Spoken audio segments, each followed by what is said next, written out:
नमस्कार साथियों। डिक्टेशन 100 शब्द प्रति मिनट की गति से बोली जाएगी। डिक्टेशन ठीक 5 सेकंड बाद स्टार्ट होगी।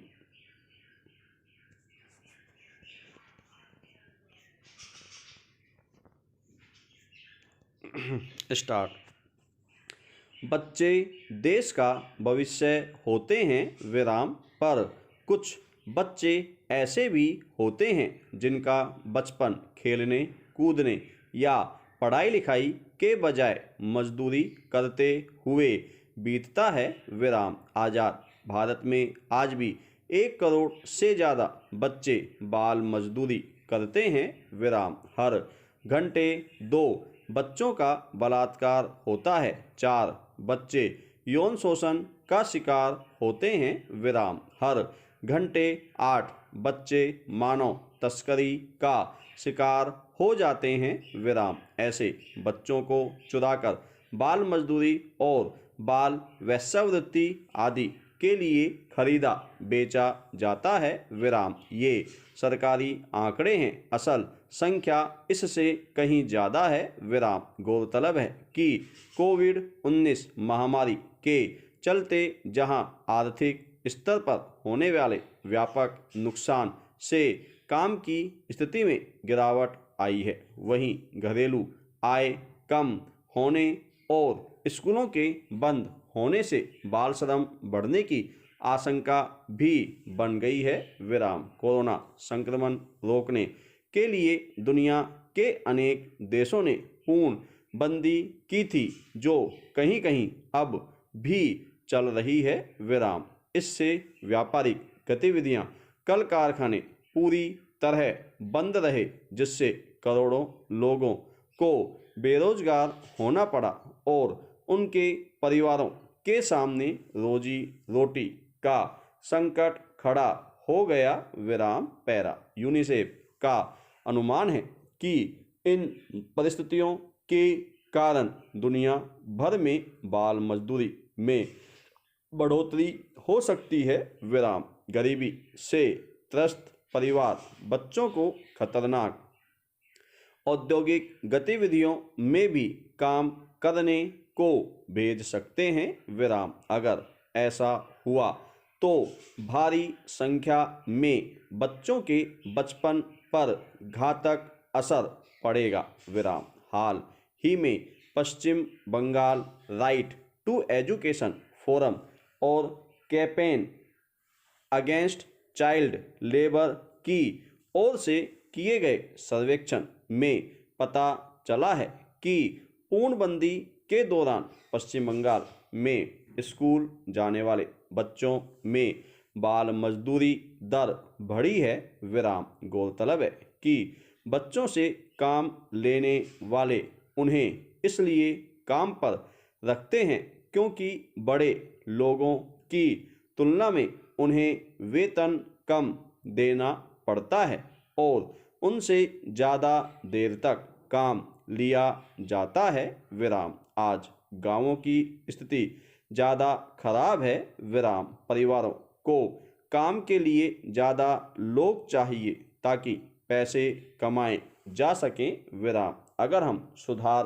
के लिए तुरंत कदम नहीं उठाएंगे तो स्थिति और ज़्यादा बुरी होगी विराम। पैरा पश्चिम बंगाल के 19 जिलों में 2150 बच्चों को उक्त सर्वेक्षण में शामिल किया गया था। उनमें 173 दिव्यांग भी शामिल थे विराम। इन दिव्यांग बच्चों में से महज 37.37% ऑनलाइन पढ़ाई में सक्षम हैं विराम। पूर्णबंदी के दौरान बीमार पड़ने वाले 11% बच्चों को कोई चिकित्सकीय सहायता भी नहीं मिल सकी विराम। यूं भारत के संविधान में मूल अधिकारों के अनुच्छेद 24 के अंतर्गत बाल श्रम प्रतिबंधित है, लेकिन इसका एक प्रमुख कारण गरीबी, बच्चों के माता पिता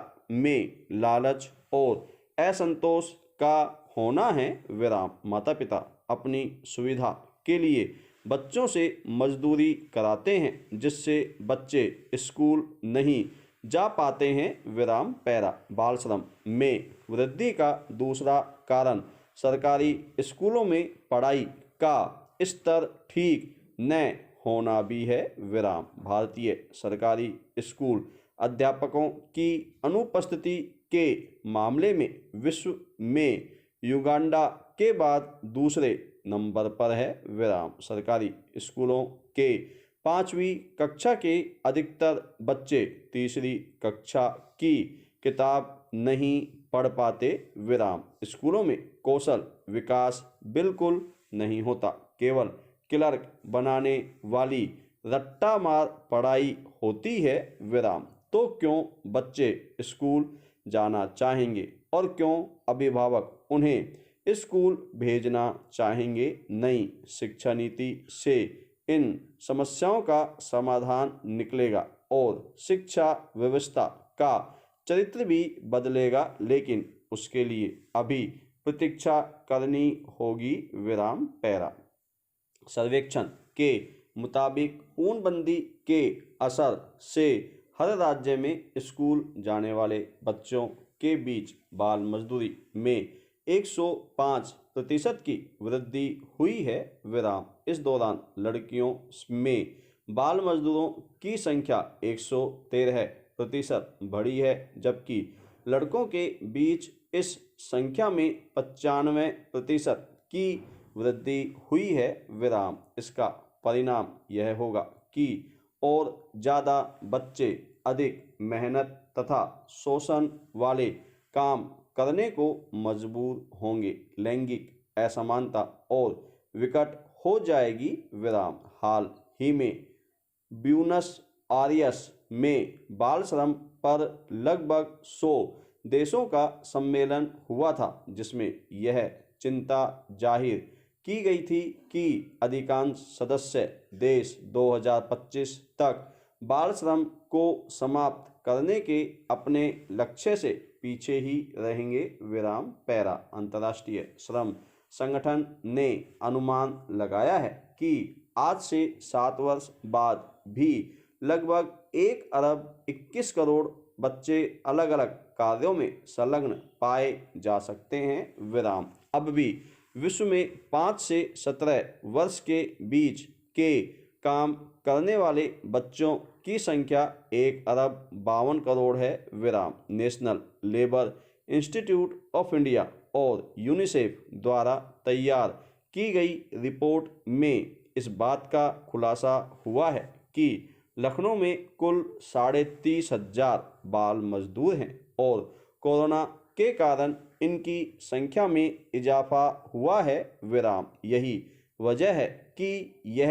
शहर बाल श्रम के मामले में दूसरे नंबर पर पहुंच गया है विराम। गौरतलब है कि 2012 से 2016 के बीच बाल श्रम में मात्र 1% की कमी देखी गई है विराम पैरा। चिंताजनक बात यह है कि 2012 से 2016 तक 12 वर्ष तक के बच्चों को बाल श्रम से मुक्ति दिलाने का कोई खास प्रयत्न नहीं हो सका था विराम। इस अवधि में लड़कियों को ही लड़कों की तुलना में कुछ अधिक मुक्ति दिलाने में सफलता मिल पाई है विराम। बाल श्रम का एक प्रमुख कारण औपचारिक अर्थव्यवस्था में श्रम संबंधी निरीक्षकों की कमी होना भी है,